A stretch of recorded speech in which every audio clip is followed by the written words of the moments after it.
Hey, y'all. It's time for another episode of Jackie Pencil. Or maybe I'm Spike this episode. I don't know. I have so much going on. And I got a great message this morning. I do get a lot of interesting reader mail and a lot of positive reader email. This one really cracked me up. So it touched on something I've been meaning to address since I bought a house in Smithville. And if you missed the news, I bought a historic house in Smithville. It's like a museum. It's just mind-boggling, and it has an outbuilding with a yoga studio and a music studio. So I'm going to be teaching yin yoga and yoga nidra along with my friend Robert Kraft. But anyway, let me get to this letter. Actually, first I want to say, if you haven't read the Sinead O'Connor profile in the New York Times, I'm recording this in May 2021. In case you're watching sometime in the future, you can look that article up. Golly, I just love her, and I relate so much. And I know I'm kind of being tangential, but honestly, it's like we have had a lot of parallel stuff in our lives, like people telling us we are crazy, a lot of mental health issues, a lot of being misunderstood.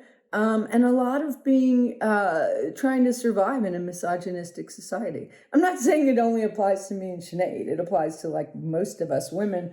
But it's a really good article, and I'll let you try to extrapolate how it relates to what I'm about to say. So let me read to you this note I received this morning. It's really cracked me up. And I should say, this particular person, if you're watching, you know who you are. Almost 30 years ago, 29 years ago, was a customer of mine at the Magnolia Cafe South in Austin. I can't see with or without these on, that's why I keep playing with them. They're cheaters, they're not bifocals, which is what I usually wear. Anyway, so my friend, I won't name him by name just in case he doesn't want to be named. If you want to be named, I'll tag you later. And he told me about this thing. It was like 1990. Whatever. It was a long time ago. And he told me about this thing, the internet. And he made my first website for me. And honestly, really, that planted the seed for a life that I could never imagine. And I also want to say that many years ago, I had an appointment with a medium, a psychic named Bobby Drinnan in Tennessee. And it was in the summer of 1988. And he said to me, "You're going to have a job. It kind of looks like TV, but it's like words and pictures and it's live." Like he described the internet. And that's where I mostly wound up. And I've used the internet for many good things. I've also used it for a lot of stupid arguments, but hopefully I'll get to the letter now. Here we go. And thank you for all the letters. I do. I love them. Thank you. This says, "High five, Spike. What everyone wants to know, parentheses, and what is none of their business, end parentheses, is where you got the bucks to buy a mansion in Smithville," aside, it is a mansion, "during the hottest real estate place time in history. Last time I was sort of paying attention, you were praying to dog that you could afford the tiny chapel. But now you're some kind of self-made entrepreneurs with multiple businesses." This friend has seen me like really poor, and So I'm here to talk about money because I thought it was maybe only a matter of time before somebody was like, "How the fuck did you get the money to buy that house?" Does seem mysterious. And you know what? A lot of people are mysterious about money. I'm not going to be 100% transparent today. I'm going to paint in broad strokes. But I have always talked about money because I think we need to. And my wonderful friend Susan, my Boston wife, she's like, "I'll talk about money. Women need to talk about money."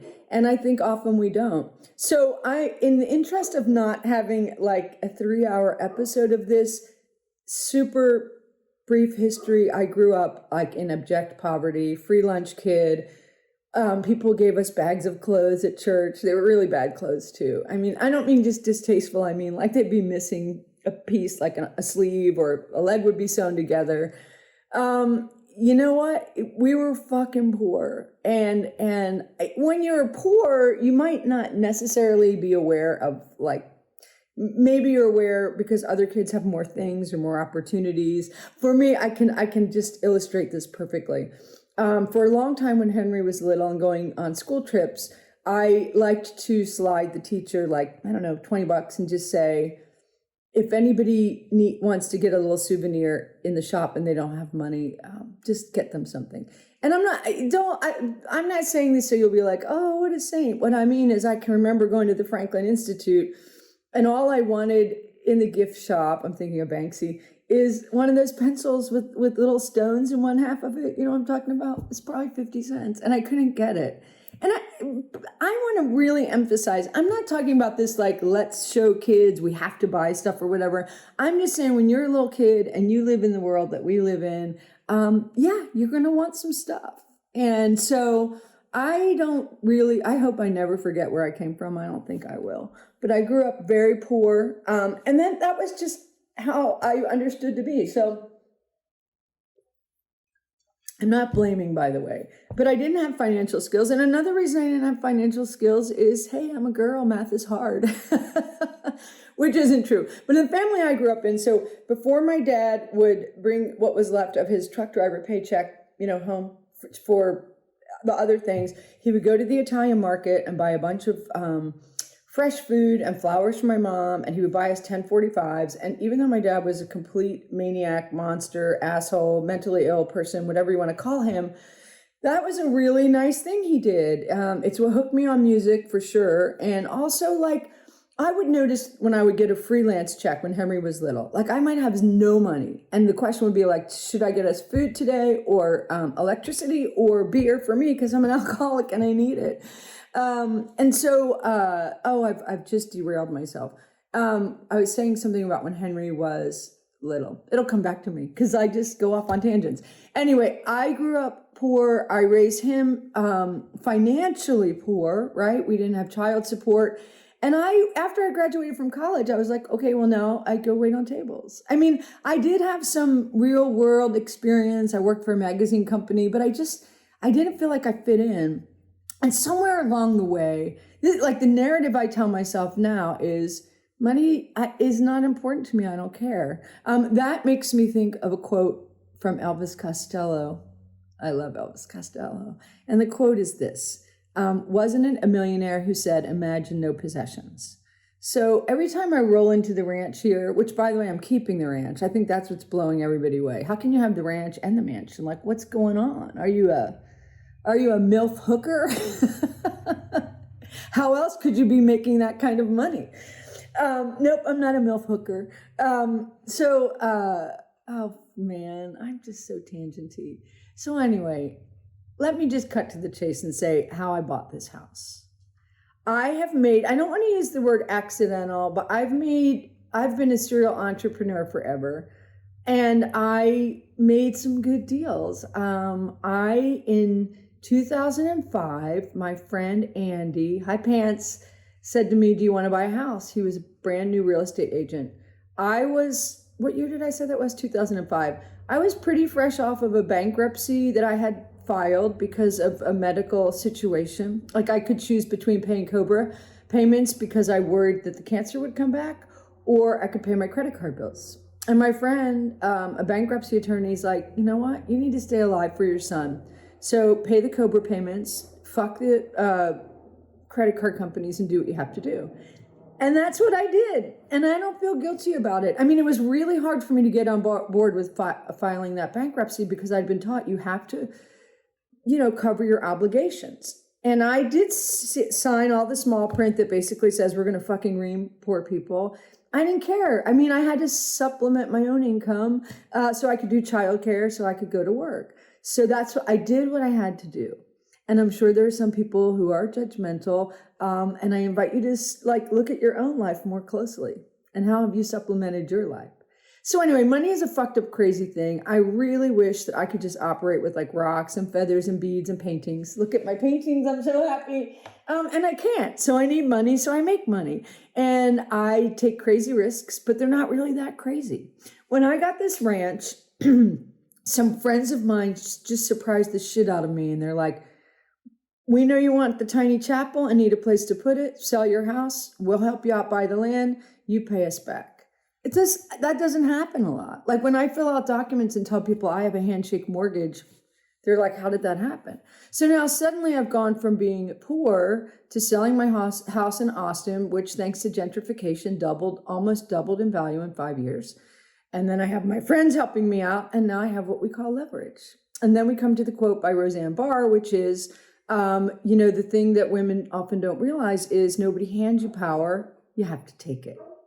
I'm not interested in power and money, but I've been thinking about that. I wonder if it's because I really am a hippie, and I am a hippie and a Buddhist. But I also wonder now, it's like, I think I was just so taught you're poor and you're a woman and women just don't handle that, or you can't get a house without a husband or whatever, so deeply ingrained in my subconscious. Me, who's an daily active feminist that practices acts of feminism every day.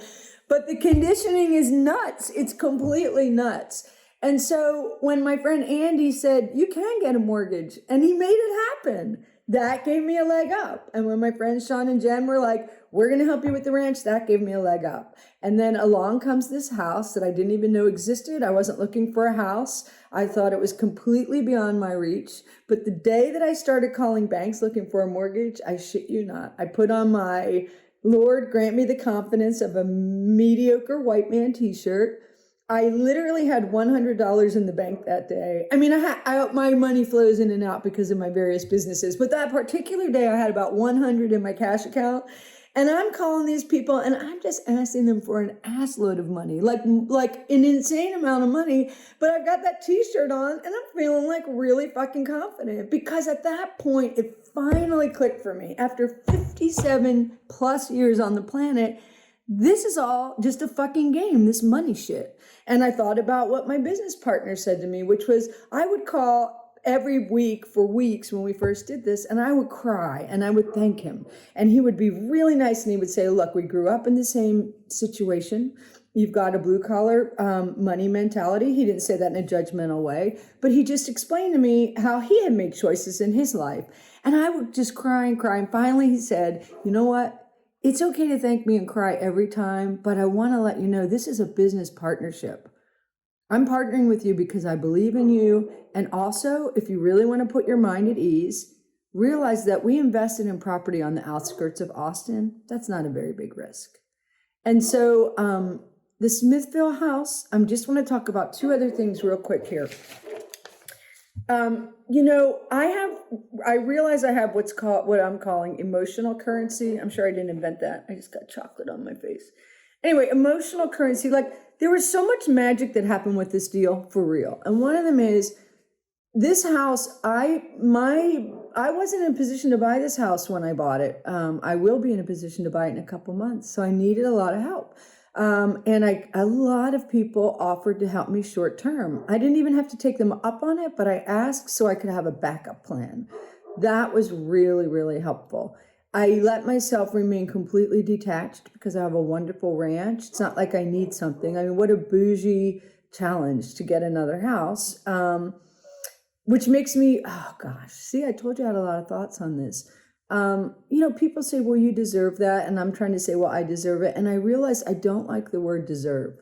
Everybody deserves a house, a home, food, safety, emotional and otherwise, everybody. I think I want to change the words to, it's okay that I have this house. And because abundance to me, I know that's an overused word these days, but my abundance is so great. I just love sharing. So donation-based yoga studio with the ranch. I am looking into different ideas, like maybe starting a tiny house community, because I'd love to be able to give affordable housing opportunities to artists, maybe single parents, musicians, I'm thinking that's the beginning stages of that. So I think the last thing I want to say, and this is going to sound like some kind of a, fucked up slap or whatever, and I don't mean it that way at all. I made the active decision, I don't know, maybe a year ago, to really never pursue a heteronormative relationship again. I look back now kind of in horror, but I don't dwell on it, at just how much of my time and money, like a shitload of fucking money, on boyfriends. And I have had some wonderful boyfriends over the years. So this is not me throwing everybody into the same basket, but I had so many fucking losers, violent jerks, whatever. And I would just pour money into it. Anything from therapy to gifts to whatever. That's just what I did and how I worked. And I now spend that kind of energy, attention, and money on myself. And I feel great about it. I feel really happy. I recognize that even if I could find a way to successfully be in a one-on-one relationship with a man, I'm just not interested in it. And nobody taught me that was an option when I was little. And now I know. And this is where I get the energy and the time to put together all of these things. Oh, emotional currency. So one of the people involved in this deal was a really good friend of Molly Ivins. And when he heard I was involved, he spoke up for me. You know, this is how I bought the time I needed. The people who sold the house are kooky like me. They only wanted to sell to someone that it belonged to. It should, you know, to take care of it, not like a shark or whatever. So everybody just came together and helped. So there you go. Very slowly, I made some choices. They worked out well. And now I have a lot of opportunities, and I'm going to provide opportunities for other people. Okay, any more questions? Holla. Bye. Thank you so much for tuning in. See ya. Hey y'all, thanks a lot for tuning in. I hope you'll like and subscribe to my channel. And if you like this episode, I hope that you'll copy this link, share it with a friend, paint it on a wall, put it on your social media. That'd be great. Thanks a million. Take it easy.